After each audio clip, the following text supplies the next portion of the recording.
అమర్నాథ్ యాత్ర ప్రతి హిందువు ఒక్కసారైనా ఈ యాత్ర చేపట్టి ఏడాదిలో కొద్ది రోజులు మాత్రమే దర్శనమిచ్చే మంచు శివయ్యను దర్శించుకోవాలని కోట్లాది మంది హిందువులు కలలు కంటారు. అలాంటి యాత్ర మాత్రం అంత ఈజీ కాదు. ఎన్నో వ్యయ ప్రయాసలు కూర్చి ప్రాణాలకు తెగించి సాహస ప్రయాణం చేస్తే తప్ప మహాశివుడి దర్శనం దక్కదు. ఈ యాత్ర అత్యంత కఠినమైన చార్ధామ్ కైలాస్ మానస్ సరోవర్ కంటే ప్రమాదకరమైంది. ఏమాత్రం తేడా వచ్చినా తిరిగి వస్తామనే నమ్మకం ఉండదు. ఎముకలు కొరికే చలిలో మంచు పర్వతాల మధ్య కిలోమీటర్ల దూరం నడుస్తూ హిమ శిఖరాలను అధిరోహిస్తూ చేరుకోవాల్సి ఉంటుంది. అందుకే ఈ యాత్రకు అందరినీ అనుమతించరు. ఫిట్గా ఉన్న వారిని మాత్రమే అమరనాథుని చేరుకునేందుకు అవకాశం ఇస్తారు. అలాంటి కఠినమైన యాత్రకు వాతావరణంతో పాటు మరో ముప్పు కూడా ఉంది. అదే ఉగ్రముప్పు. జూలై 3న మొదలు కాబోతున్న అమర్నాథ్ యాత్రకు ఇప్పుడు ఆ ఉగ్రముప్పే పొంచి ఉందని రక్షణ వర్గాలు అనుమానిస్తున్నాయి. ఆ వివరాలు టాప్ స్టోరీలో చూద్దాం.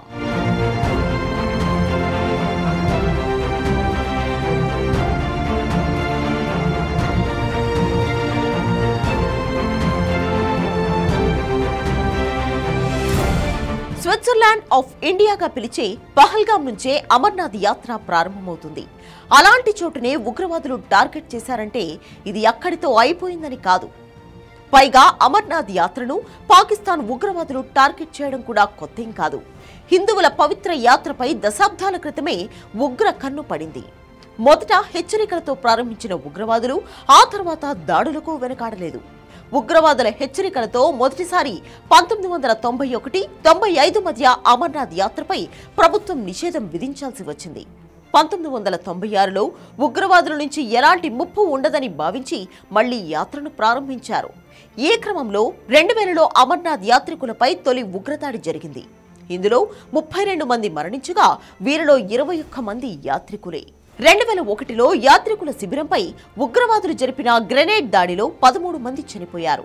2002లోనూ 2 ఉగ్రదాడుల్లో 11 మంది యాత్రికులు చనిపోయారు. 2017లో జరిపిన కాల్పుల్లో 8 మంది యాత్రికులు చనిపోయారు.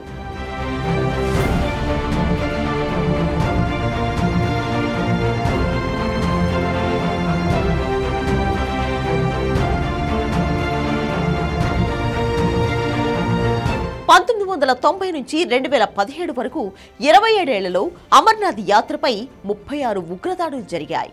ఈ దాడుల్లో 53 మంది యాత్రికులు మరణించగా 150 మందికి పైగా గాయపడ్డారు. నిజానికి ఈ యాత్రకు భద్రత కల్పించడం కూడా సవాలే. అమర్నాథ్ చేరుకునేందుకు 2 మార్గాలు ఉన్నాయి. అమర్నాథ్ గుహ సముద్ర మట్టానికి 3800 మీటర్ల ఎత్తులో ఉంది. ఇది జమ్మూకు 178 కిలోమీటర్ల దూరంలో ఉంటుంది. రైలు బస్సుల్లో వచ్చేవారు జమ్మూలో దిగి బస్సు లేదా క్యాబ్ ద్వారా 373 కిలోమీటర్ల దూరంలో ఉన్న బల్తాల్ లేదా 260 కిలోమీటర్ల దూరంలో ఉన్న పహల్గామ్కు చేరుకోవాల్సి ఉంటుంది. బల్తాల్ నుంచి అమర్నాథ్కు చేరుకోవాలంటే 1 నుంచి 2 రోజులు ట్రెక్కింగ్ చేయాలి. ఈ ట్రెక్కింగ్ అత్యంత ప్రమాదకరమైంది. ఏమాత్రం అదుపు తప్పినా కంటికి కనిపించినంత లోతుల్లోకి జారిపోవడం ఖాయం. ఇక పహల్గామ్ నుంచి వెళ్లాలంటే దాదాపు 36 నుంచి 48 కిలోమీటర్లు ట్రెక్కింగ్ చేయాలి. అత్యంత కఠినమైన ఈ మార్గంలో ట్రెక్కింగ్కు సుమారు 3 నుంచి 5 రోజుల సమయం పడుతుంది. ఈ సుదీర్ఘ ప్రయాణంలో ఉగ్రవాదులు ఎక్కడి నుంచి యాత్రికులను టార్గెట్ చేస్తారో కనిపెట్టడం చాలా కష్టం. అందుకే ఈసారి చరిత్రలోనే కనీవిని ఎరుగుని భద్రత ఏర్పాటు చేసింది కేంద్ర ప్రభుత్వం. దీనికే ఆపరేషన్ శివ అని పేరు పెట్టింది.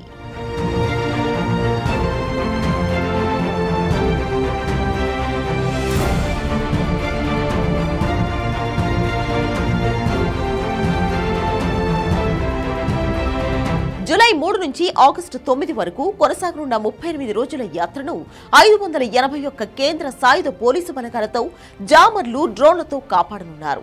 యాత్ర మార్గాల్లో రోడ్ ఓపెనింగ్ పార్టీలు, quick action teams, bomb disposal squads, K9 dog యూనిట్లు, డ్రోన్లు సైతం పనిచేయనున్నాయి. అయితే ఈసారి తొలిసారిగా జామర్లు అమర్చనున్నారు.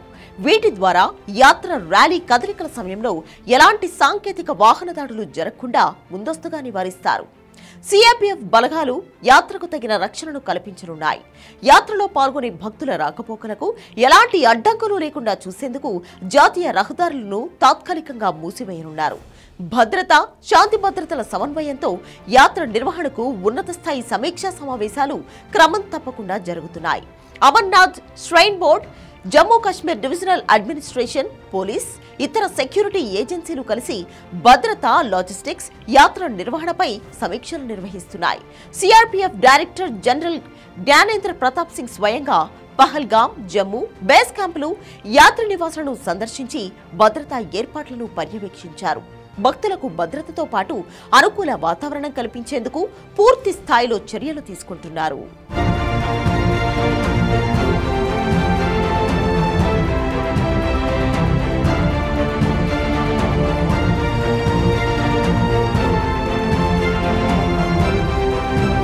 వాస్తవానికి ప్రతి ఏటా అమర్నాథ్ యాత్రపై ఉగ్రవాదుల కన్నుందనే వార్తలు రావడం చాలా సాధారణంగా జరిగేదే. అయితే ఈసారి మాత్రం వీటిని తేలిగ్గా తీసుకోవడానికి లేదు. ఎందుకంటే పహల్గాం వరకు వచ్చే 26 మంది హిందువులని ఊచకోత కోసిన ఉగ్రవాదులు అమర్నాథ్ వంటి ప్రతిష్టాత్మక యాత్రను టార్గెట్ చేసేందుకు ప్రయత్నించే అవకాశాలను కొట్టిపారేయలేం. పైగా గతంలో ఎన్నోసార్లు అమర్నాథ్ యాత్రపై ఉగ్రదాడులు జరిగాయి కూడా. అందుకే ఆపరేషన్ శివను స్టార్ట్ చేశారు. ఆపరేషన్ శివ అమర్నాథ్ యాత్రపై శత్రువుల కన్ను పడకుండా చూసుకుంటుంది. ఒకవేళ ఇండియన్ ఆర్మీ కన్ను కప్పి అమర్నాథ్ యాత్రికులపై ఉగ్రవాదులు దాడి చేస్తే ఆపరేషన్ సింధూర్గా మారుతుంది. ఎందుకంటే భవిష్యత్తులో ఏ చిన్న ఉగ్రదాడి జరిగినా పూర్తి స్థాయి యుద్ధం తప్పదని ఉగ్రదేశానికి మోడీ సర్కార్ ఇప్పటికే వార్నింగ్ ఇచ్చింది. ఇలాంటి సమయంలో పాకిస్తాన్ ఉగ్రవాదులు తెగిస్తే పెను విధ్వంసం మొదలైనట్టే.